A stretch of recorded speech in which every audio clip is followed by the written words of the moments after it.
Hi, my name's Joney Faragher and I'll be standing for the general election for Douglas East. So this is your first time standing in a general election. Why now?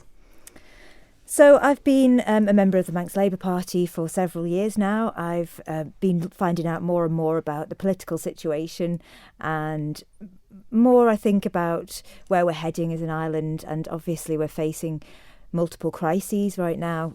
We know that there is going to be, we were already facing the climate crisis and Brexit, and now there's going to be the fallout from the pandemic, both economy-wise and health-wise, including mental health. So I felt like it was important to have somebody who would advocate for the people without any other vested interests or any other axe to grind, and actually do what they genuinely felt in their hearts was the right thing for the people of the Isle of Man. So that's why I've decided to stand, and I think that we are at quite an important time in our history. You are a mum of 3 children, I think I'm right in saying, a working mum. Any trepidation about throwing your name into the ring? Do you mean in terms of family commitments? In terms of family commitments, how the job would fit into your life, and also, I guess, the climate that we're in at the moment. Obviously, everybody wants somebody to hold to account. I can see what you're saying, and yeah, of course there is always a certain level of trepidation when you see the way that any public person is dealt with in the public arena or spoken about. I think that I've come under my fair share of flack as the Manx Labour Party leader anyway. I've had several messages on Facebook that have been very vitriolic, I suppose, as well. So I think that I've developed more of a tough skin around that than I used to have, and I know what's expected. I do know what will be in store. In terms of commitments for my family, if that's what you were asking about, I don't have any trepidation about that. I'm very, very good at managing my time. I have a lot of responsibilities right now, and so no, I don't have any trepidation about that. I have complete confidence in myself over that. And you mentioned social media there, and we live in a digital world, and I think social media is perhaps more prevalent during this election than it will have ever been. You're active on social media. Do you think all prospective candidates should be active, and then politicians, once elected, remain active and use that as a platform to engage with their constituents? Well, the short answer to that is yes. We need to get a higher level of voter engagement in our island. The turnout at elections, both general and local level, are poor, to say the least. Douglas East is a constituency that has a fairly low turnout historically. I would love to see that turnout percentage climb higher and higher as we enter into what are more challenging times for us, because democracy is so important. We can't really claim that we have a people's mandate if only 28% of the people who are eligible to vote actually turned up at the polls. So I think that is one way that we can really tick that box, is by using social media and by getting higher levels of engagement with our constituents. That should hopefully have the knock-on effect that our constituents will therefore engage more with the electoral process. And we will come back to Douglas East in a moment, but I would like to touch on the Manx Labour Party. Do you think there is a place for party politics on the Isle of Man? I do, very strongly, because I do feel that party politics brings a greater level of accountability, because your manifesto is contained in one area, so all of those candidates are standing on one manifesto set of pledges. So you can find exactly what they stand for way in advance of any election, and you can hold them to account afterwards. You can know exactly what the person is standing for. When people stand as an independent candidate, that genuinely could mean anything. You have no way of knowing how they will vote in a crucial vote that might come up under the term that they are elected for. You can have a greater degree of knowledge about the way that I will vote as a Manx Labour Party candidate, because I've already nailed my colours to the mast and said this is what I stand for. I'm a people-orientated politician, and I will do my best for the people of the island. We have seen in previous administrations that some people have been elected on a party ticket, they've got in and then kind of severed the allegiance to the party. Is there any danger of that happening with either yourself or other candidates that may stand for the Manx Labour Party? I would say absolutely not.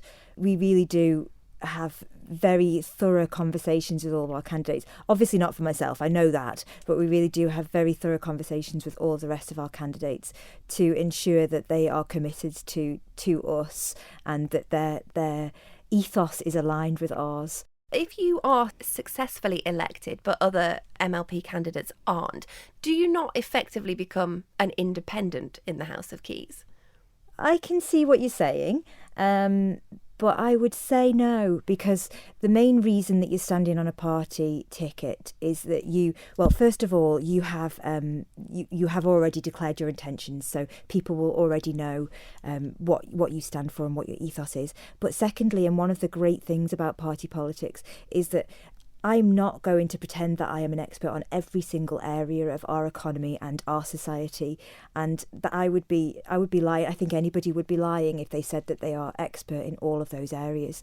However, I can say that I have experts who I can consult upon any issue within the party.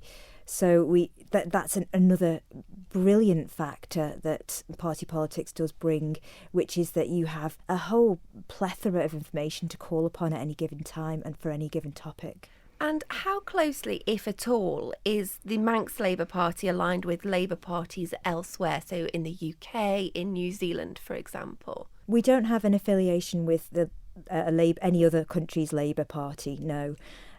But all Labour movements worldwide stand for a similar thing, which is equality, fairness, progression, being stronger together. So we do share those values with all Labour movements. I would say that our policies are quite closely aligned with Jacinda Ardern's in New Zealand, but we don't have any formal affiliation, no. So before we move on to your priorities and the priorities of the Manx Labour Party, if we can have a quick look at the sitting administration. In 2016, half of the MHKs that were elected were new. How do you think the current administration has fared over the last 5 years?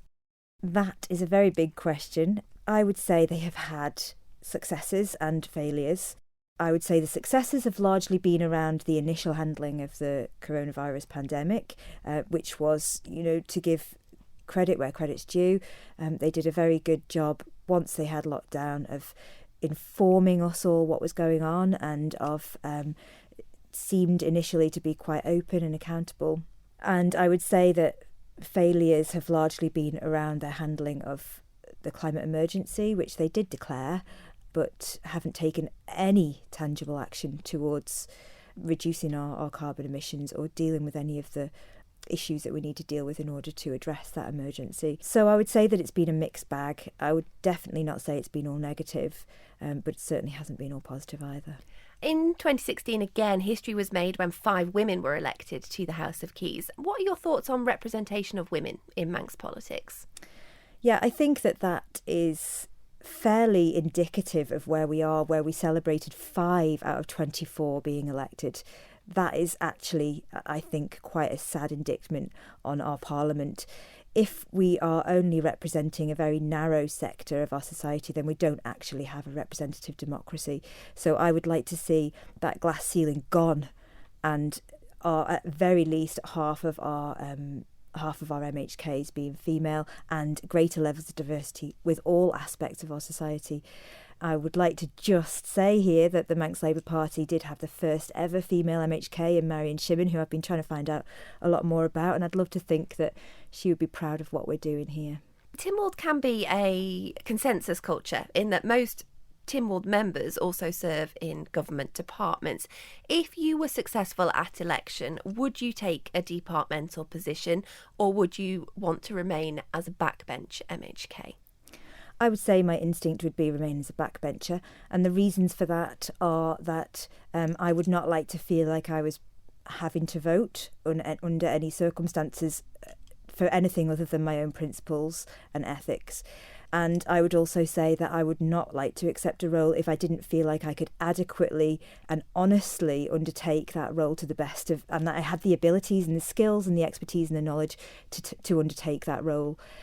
So that's why I would say that it's highly likely that I would be remaining as a backbencher.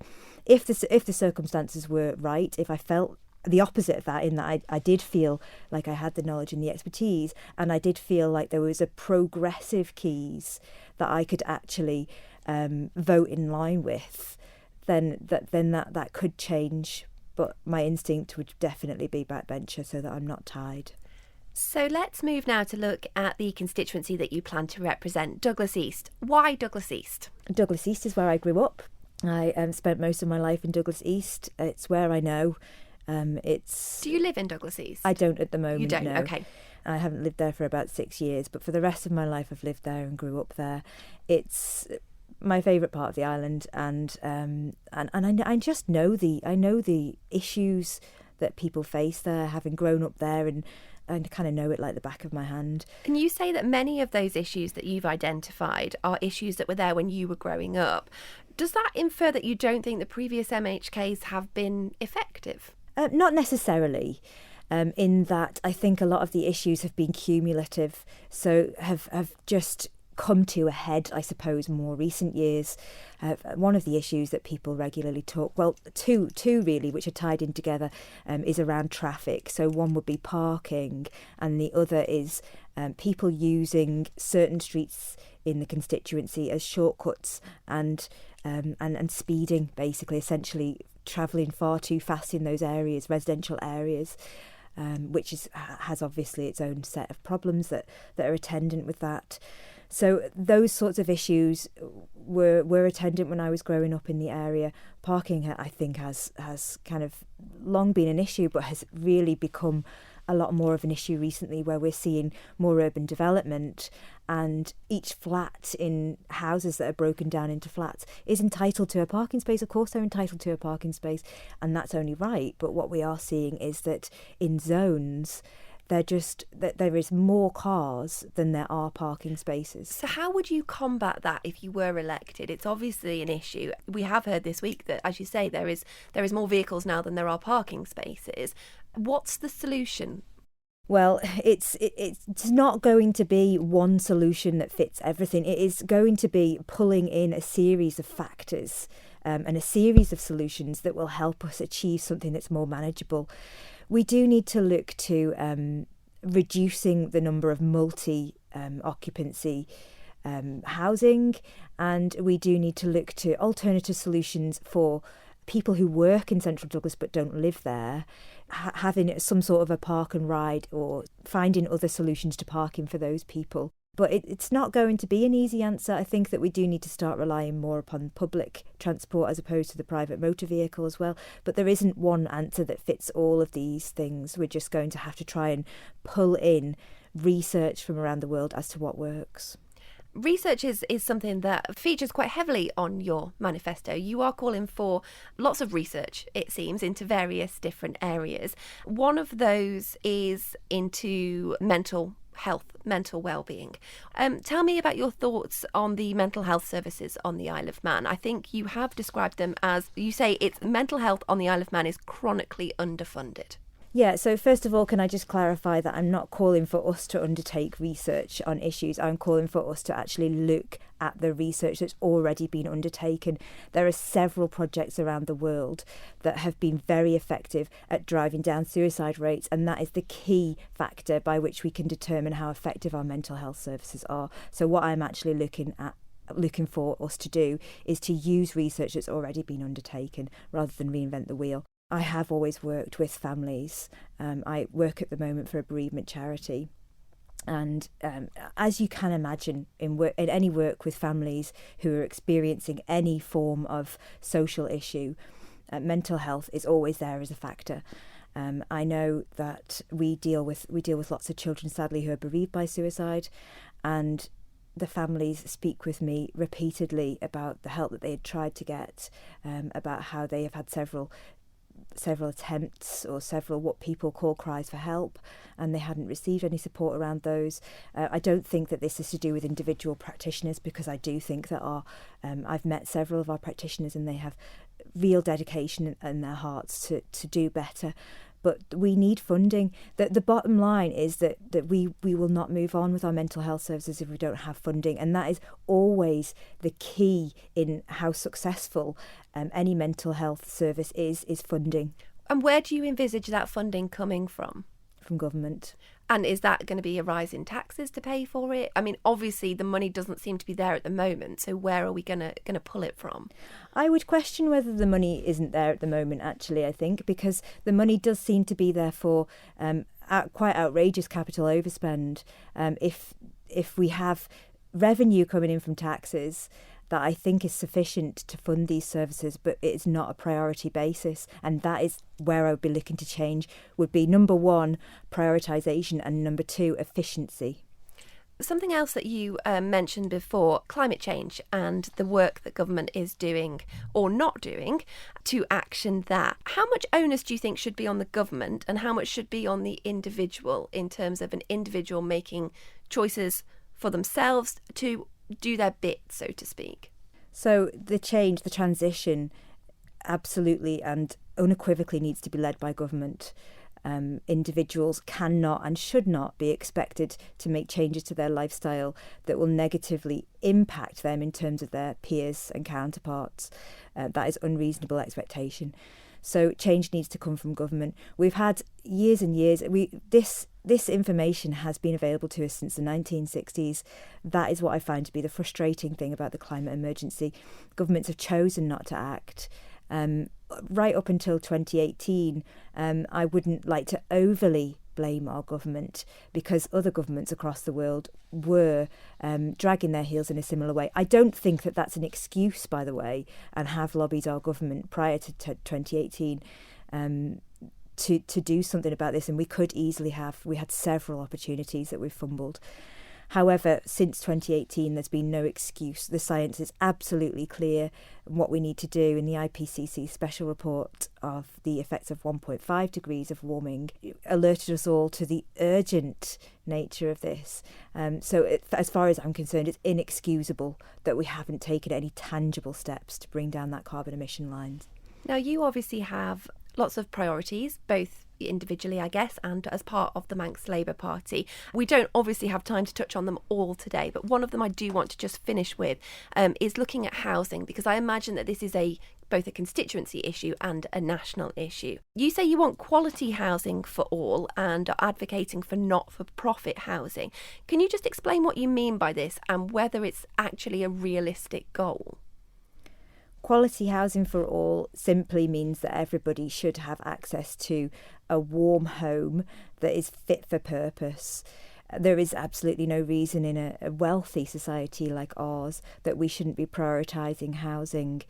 I think one of the issues that we have on the island with regards to housing, which has been exacerbated by the pandemic, is that people haven't been able to get themselves on the property ladder.